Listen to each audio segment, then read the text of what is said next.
No, they're not race soldiers. I'll make a parallel of how that works.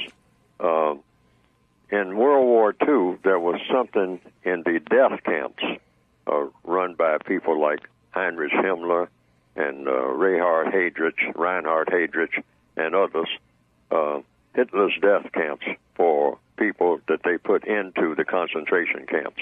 And within those concentration camps, they decided to have something called the Sonderkommando. I believe I'm pronouncing it correctly. Sonderkommando. And the Sonderkommando was made up of the people who were prisoners themselves. They just simply went around and said, okay, I'm going to put a uniform on some of you all, and your job is going to be to go around and make sure that everybody's in bed at whatever time. I'm just giving this as an example. Yes, sir. Now, if you don't want to do it, it means you might just starve to death around here, because if I put a uniform on you and all like that, you won't starve to death. I mean, you know, now you can turn it down if you want to. I'm calling for volunteers. So you volunteer. And if you don't want to volunteer, I'm going to pick some of you anyway. So you might as well volunteer.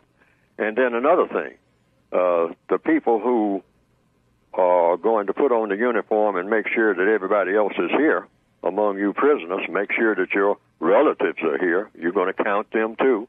When you go and make bed check at 9 o'clock, you make sure that they're in bed. Now, if anybody is missing, you know, when you make bed check, and I'm going to check on you to make sure that you made bed check, if anybody's missing, it means you go in the oven the next day. So you can take your choice, all right?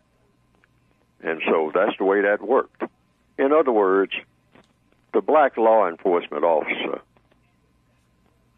is no more an agent of the white supremacists than the average black person begging for a job. No different. We're all prisoners of war. We have to understand that.